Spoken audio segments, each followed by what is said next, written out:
Before we dive in, this week's episode is brought to you by my free cheat sheet, 30 Top Tips to Find Time to Write. In this guide, I give you 30 ways that you can find time to write in the small gaps that appear between the various errands and tasks and responsibilities that you have in your day-to-day life. Now, you might be thinking that you don't have any time to spare, but I can guarantee these top tips will give you writing time you didn't think you had. If you thought writing always involved a pen and paper or a keyboard, think again. If you thought you needed at least an hour at a time to write your manuscript, I help you reframe that. You won't be disappointed. Get your free copy of 30 Top Tips to Find Time to Write by going to emmadesi.com/30 Top Tips. Okay, let's dive in to today's episode.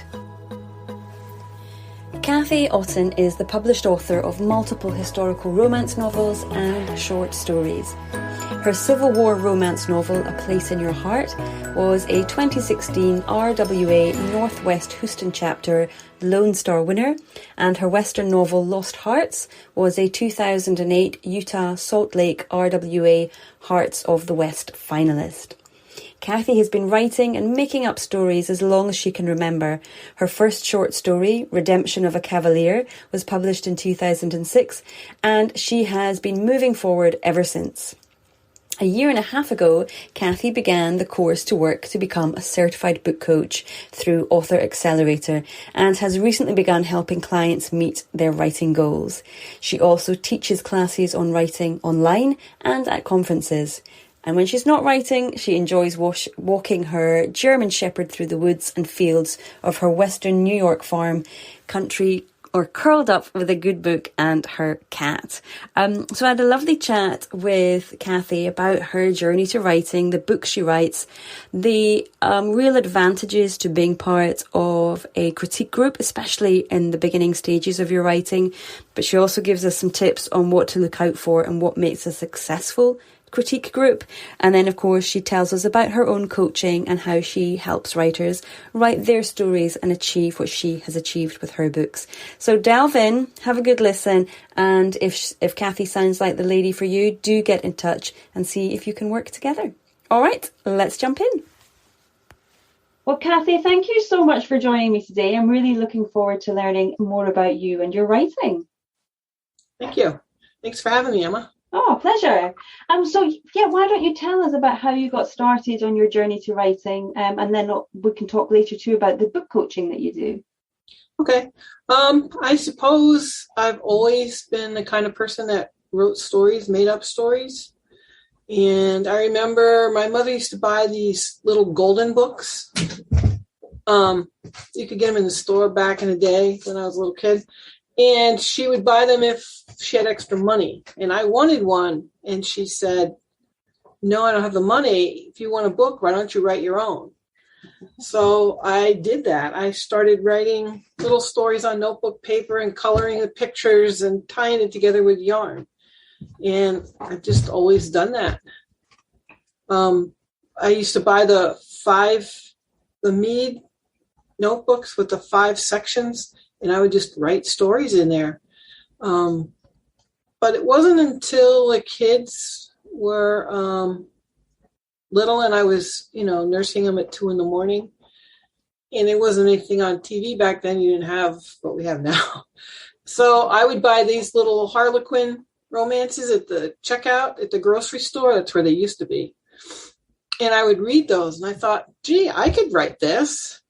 Well, it was a lot harder than I thought to actually do it. And so I started reading books, going to workshops and different things. And then I joined a writer's group. So my first short story was published in 2006. And that's when I started just going for it. So now I have 4 novels. I'm working on my 5th. I've got multiple short stories, novellas out there, and just been going at it since. Fantastic. And I know that you've got that your focus is on historical romance. Yeah. What is it that you love about that genre? I don't know. My dad used to love the old westerns, the John Wayne and Roy Rogers and all those guys. So we used to go to a lot of the movies, and I started reading Louis L'Amour's books and Max Brand and Zane Grey. My dad used to love Zane Grey. At the same time, my mother collected antiques. She was a big fan of antiques, and we used to go to sales, and we'd go to places and pull stuff out of junk piles, and she'd refinish it. So I kind of had that in my head anyway. And when I got in high school and we started studying American history, I really just kind of gravitated toward it. I loved it. And I grew up in New England. My brothers and I used to tromp around the old forts from the Revolutionary War. Most of them were like in ruins in the middle of a cow pasture, but we went to Crown Point and saw, we tromp around the ruins, and, I don't know, it was just fun. So it's kind of like for me, it's like a treasure hunt. I'm looking for something and I just dig in and try to find stuff. And so it's that period of American history that really entices you. Yeah, it kind of flows all over because I see characters first, and if they're wearing period dress, then I know where we are. It's like the last short story I wrote, it was about two pilots in World War I, so they were both British. So I saw them that way. So that was a lot of research too. Yeah. And do you enjoy the research side? Yeah, if you're going to write historical, you really have to enjoy the research. You have to enjoy spending hours looking for how many buttons are on the uniform coat or some obscure little detail that you want in your story, and you have to be willing to delve into that. So tell us then about your sort of writing day and what that looks like in terms of, yes, the actual writing, but maybe also the work that you do with your students or your clients, and then how do you incorporate the research into that as well? It's a haphazard mess. I'm a substitute teacher's aide, so I might get called 3 days a week or 4 days a week or 1 day a week, so it throws that whole thing out of whack. But I try to write my own stuff in the morning, and then in the afternoon I'll do edits or something for somebody else, or work on a workshop that I'm presenting online or something like that, or do research. I kind of try to keep the research in the morning, because if I'm working on something, so it's kind of all over the place. And then if something comes up, like an appointment or I need to go somewhere, and that throws off the schedule too. So it kind of, Saturday is sometimes my catch-up day. So it's all over the place. I think that shows the kind of nature of it, that when you are someone who's working for themselves, which as writers we do have to be flexible, don't we? And try and make sure that we fit that writing in as and when we can, but knowing that each day is going to be different, and that life throws us things and we have to navigate around it. Sorry, were you going to say something? No. Well, I wanted to ask you about Pen Writers Inc. So I know that this is an organisation that offers support, there's workshops and conferences, and there's a critique group as well for the writers there. And it covers all genres. And so I wondered, what was it in the beginning that made you seek out a group like Pen Writers Inc., and have you found it useful? Well, in the beginning, I tried writing my stories, out of the notebooks, and I tried typing them up and sending them out, and I was getting rejected, and it's like something's wrong. And so I started looking at workshops and stuff. They had like a advertisement in a newspaper for a workshop, and my coworker said, "Look, this is what you need." So I went to it, and I met somebody there who really encouraged me to join the group. It's a huge group. It's statewide and beyond, actually. It started out statewide, it encompasses people like me who live outside of Pennsylvania. And then there's critique groups all over. So I started bringing my pages, and I got brave and brought some pages to the first critique meeting, and someone said, well, your point of view is all wrong. And I'm like, point of view? I don't know what that is. So then, somebody recommended books, and I just kind of like, wow, this is really helpful. And eventually that short story was published. But it's like, you just keep paying it forward. People help me, and then I'm trying to pay it forward to other people. So it sounds like that you would probably recommend that new writers find a group, either locally or online, where there's a critique element to it, and we're certainly workshops and things, and to help them progress with their own writing. Do you have to be careful with critique groups too? There's pros and cons to those. You have to find one that you gel with. And you have to find one that focuses only on how you might make your writing stronger, and not having somebody say, you did this wrong, you need to do it this way. So if you leave the group feeling good about yourself and feeling good about your writing, then maybe that's the group for you. But if you go home and you're like, man, I don't know what I'm trying to do here, this will never work, then no, don't go to that group. Because it has to be about the writing and not the people, and it has to be the kind of group that's supportive and not saying that their way is the highway kind of thing. Mm-hmm, mm-hmm. So you have to kind of like check them out. Don't just think I need a group, because it might be more destructive than supportive. Yeah. And it's a bit like sort of dating in a way. You've got to maybe kiss a few frogs before you find the right group. Yeah, you really have to feel good about yourself when you're done. So. Mm-hmm. Mm-hmm. And so from that, you've obviously evolved a lot now, because not only have you published 4 novels and published your short stories, but you also teach elements of the writing craft as well. So how did you get started with the teaching side?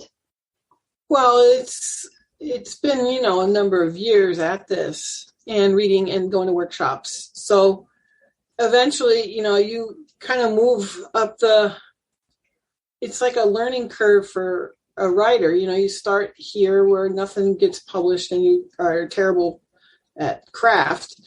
And then you start to learn. And then the people that are in the beginning are asking you for help. How do I fix this? What's wrong with this? Can you look at this? What do you suggest? So then somebody asked me to do a mini workshop for their writers group.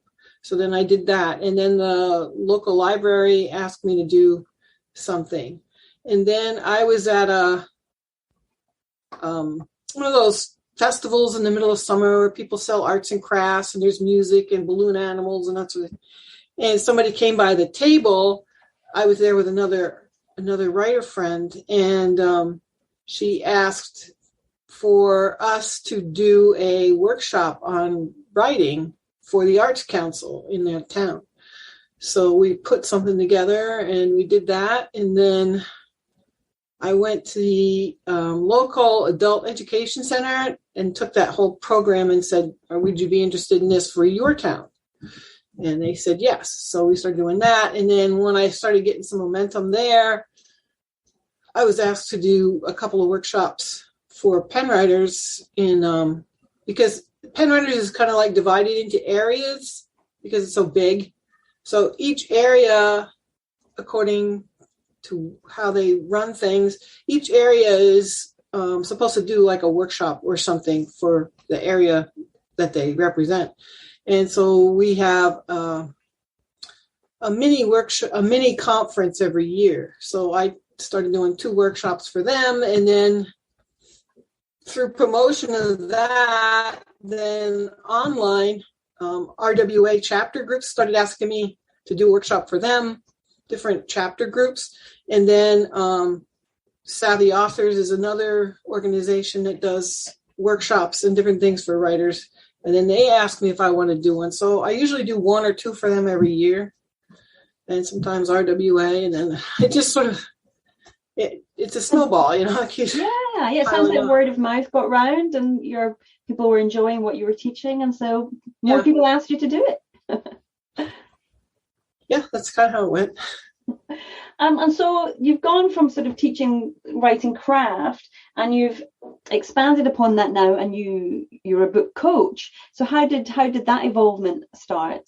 Well, I was getting Jane Friedman's newsletter. Jane Friedman she used to work for Writer's Digest, but she's a really like a great support person for writers. And she had an advertisement in that one of her newsletters, read books and get paid. So I thought, okay, that's cool. So I checked into the program. It was for book coaches. It was a training program for book coaches because book coaching is kind of a new thing. Now that more people are going indie and stuff, and they don't know why their books aren't selling, and they have a manuscript and they're stuck. So I took the course and got certified. And well, people were asking me before that. That's probably part of the reason they would say, can you read my story and tell me what's wrong with it? Give me your thoughts. And so I started doing that. And it's like, well, that's really kind of book coaching. So I kind of slipped from, it's a snowball thing, It's like, okay, this is another side hustle. And so for you, what do you, because you're right, book coaching is a new thing, and some people, it baffles them. They're like, what? You do what? What is a book coach? So for you, what is a book coach, and how do you feel coaching helps writers? Well, it's like people say, well, I had this really great idea and I want to write this book. Like I had a coworker at my other job who had this idea for a book, and she's been trying to work on it for years. She doesn't know what she's doing wrong or understand how plot structure works or anything. So it's kind of like you're a fitness coach or a football coach or, and you help people figure out where they're going, what they want to do, how to organize the structure of your story, how to organize or look at goals and motivations for your characters. And some people need help with that sort of end. And some people know how to write and they hit that middle slump and they're stuck. So it's kind of like, well, what do you want? What do you see for your characters? It's kind of like, it's a coaching for writers. And then it's to teach them tools so that they can keep going on their own. It'd be kind of like a diet coach, a fitness coach, get out there and run every day. We have these goals to meet. And, I need you to write 20 pages, or I need you to do this. And then you turn it into me and I look at it and kind of a thing. And then we talk about it on the phone or on a Zoom call. And it's a commitment for the person to say, I'm really going to do this. Mm-hmm. And I'll help you with project management, organizing your story, whatever you need. Not everybody needs the same thing. Not everybody has the same goals. Mm-hmm. So it's sort of. And do you work with writers in all genres, or do you like to work with writers who are also writing romance? I don't mind switching up genres a little bit. I don't do horror. I don't do the really dark stuff. I'm not the best with mystery because mystery has those little red herrings and there's levels there that I'm not sure about. And I've read fantasy. I'll do fantasy. It's not my favorite, but sci-fi is another one. The hardcore sci-fi where there's a lot of technical stuff that I don't understand. And so I'm not always the best coach for your project, but that's part of the initiation or the initial conversation I'll have with a writer. It's like, well, are we even going to be a good match? Mm-hmm. Because do you find that the kind of personality as well? I certainly find that making, because it's a relationship that we're building, I like to kind of feel that there's a good personality fit. Is that something that you've taken into consideration? That's part of it. I really haven't encountered that sort of an issue yet, but I've talked to other people who are book coaches who have had problems with personality clashes. I haven't really yet, but I haven't been doing this for a really long time yet. So I haven't really had that happen yet. So that's good. Well, long may that continue. Yeah. Yeah, you might have to just say this isn't working out. Maybe we're not a good match and we'll just have to part ways. Sometimes writers have that problem with agents. They just don't mesh. Mm-hmm. Well, lovely. I'd love it if we can sort of dovetail background to you and your writing, and I'd love for you to tell us, what you're working on at the moment. At the moment, I'm about 70,000 words into a historical romance between a guy who is a banker and a girl who is a prostitute. They have a whole lot of issues where it's more about, are you always destined to be who other people think you are? So he has some issues from his father, and he thinks and he believes that he will become the man his father was. And her mother was a mistress, and she is a prostitute now, and she thinks that's her life. And, I'm never going to be the kind of woman that people marry, So it's about finding out that you don't have to be stuck in what other people believe you're going to be. Mm-hmm. So there's some other stuff going on. There's plot layers to all this other family dynamic and bad guys and stuff. There's other layers there. I don't want to tell the ending, but there's a lot of stuff happening. There's a lot of plot layers to this one. It's a little more involved than my normal stuff.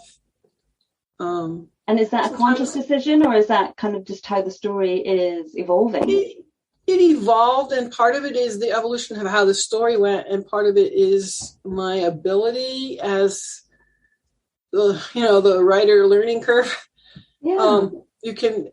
You have a better handle on how to handle these multiple layers and the depth and the character development. So like my earlier books are not that involved.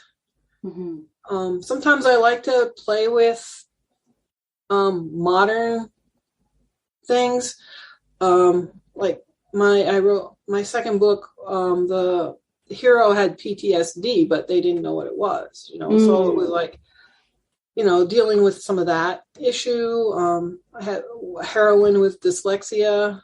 They didn't know what that was, and it's like, well, how do they handle stuff like that way back in the day, So this is another one of those delving into some psychological stuff and some other things that people know what they are today, but back then they didn't know. Yeah. Well, so it's interesting because it's nice when we kind of do hear about romance books that are delving into some more deeper issues and things that are affecting a lot of people, whether it be in the 1800s or whether it be now. Yeah. And it's interesting what you're saying too about as writers we evolve, our craft gets better, our storytelling gets better, and that's something I do try to impart with my listeners and the students I work with. Is we don't want our first book to be our best book because we want to grow and evolve as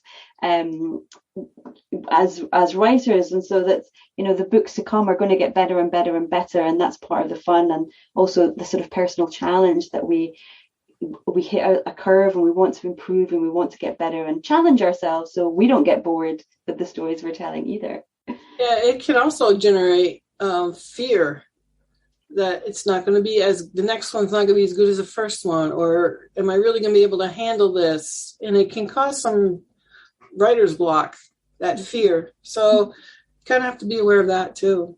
Mm-hmm. Just keep pushing through. Exactly. Yes. And do you have any tips that you give to your students or advice that you offer to push through when people are feeling that they've got writer's block?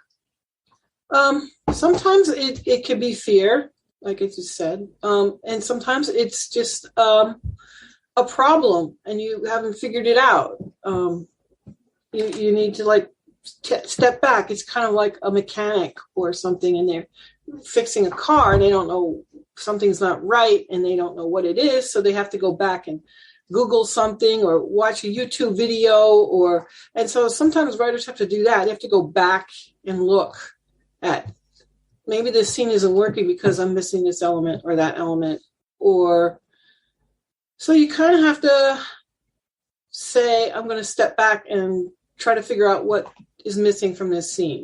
Why isn't this scene working? Maybe I need to take it out, and so don't be afraid to reevaluate problems. And between the fear and that, I think that's the biggest problem. That's why some people say there's no writer's block. It's one of these two things. So sometimes like a book coach will say, this is why your scene isn't working. How do you think you want to proceed with this? That sort of thing. So it varies, but you kind of have to push through it. Mm-hmm. You can go back and start where it was working well and go from there and forget what you just wrote and go back where things made sense. Or you can go and write the ending and then write the scene that went before that and then write the scene that went before that. Sometimes you can go backwards. Mm-hmm. Mm-hmm. Or something. There's different, people have developed over the years different ways to finagle their way through those problems. So there's no one easy answer. No, it's up to the individual. And I think it varies not just individual to individual, but also book to book. The different stories that we're writing require different solutions. It's not always the same process. Right. And Anne Stewart, she writes, she's a, New York Times romance writer. I was at a workshop where she taught, and she was talking about, I lost my thought. You have to be true to each book. Each book wants to be written a different way. You might write one book longhand in a notebook. You might write another book on a typewriter, or you might write another book on the computer, and each book might want to be told in a different way. You kind of have to be true to that, and you don't have to necessarily fit it into the same mold that you used for the previous book, mm-hmm. even as you write it. Mm-hmm. So it's so individual to each person, each book. There's no easy answers. That's why they say writing is so hard, because it's not the same. No, it's not. And even when you've developed your own process that on the whole will work for you, there's always a little bump somewhere along the road, and you have to get creative and inventive and find a way around it. Yeah. Well, it's been lovely chatting with you, Kathy. Thank you so much for your time today. Just before we go, I wonder if you could tell listeners where they can find out more about your books and, of course, more about your coaching. My books are on Amazon, Barnes & Noble, Kobo. They're pretty much everywhere. You can find them wherever your favorite online distributor is, or you go to my website at www.kathyotten.com, and all my books are there. And there's also a page of coaching, what coaching is, what the different packages are, and how to contact me. You can contact me there, or you can contact me through Facebook. I'm on Facebook too, and Twitter. I haven't tried Instagram yet. But brilliant. Well, I'll be sure to link to all of those places in the show notes. That's wonderful. Well, Kathy, thank you again. It's been lovely talking. Good luck for you too. Thanks. If you're a first-time novelist who is struggling to either finish your novel or get those revisions to where you want them to be, then I've got just the thing for you.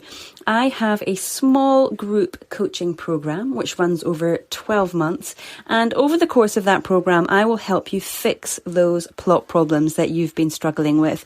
I'll help you get under the surface of your characters so you really get to know them and what's driving them. And crucially for you, I give you that self-belief that you need to get you through the roller coaster that is writing a novel, so that you can carry on, get to the end, and get your book, your story out into the world so it can change people's lives.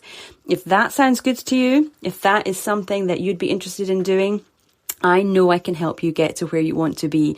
So book a call with me. Let's have a chat and see if we are a good fit for each other. If you're interested in doing that, then go to emmadesi.com/story builder. I look forward to chatting. Well, thank you so much for joining me today. I hope you found that helpful and inspirational. Now, don't forget to come on over to Facebook and join my group, Turning Readers into Writers. It is especially for you if you are a beginner writer who is looking to write their first novel. If you join the group, you will also find a free cheat sheet there called 3 Secret Hacks to Write with Consistency.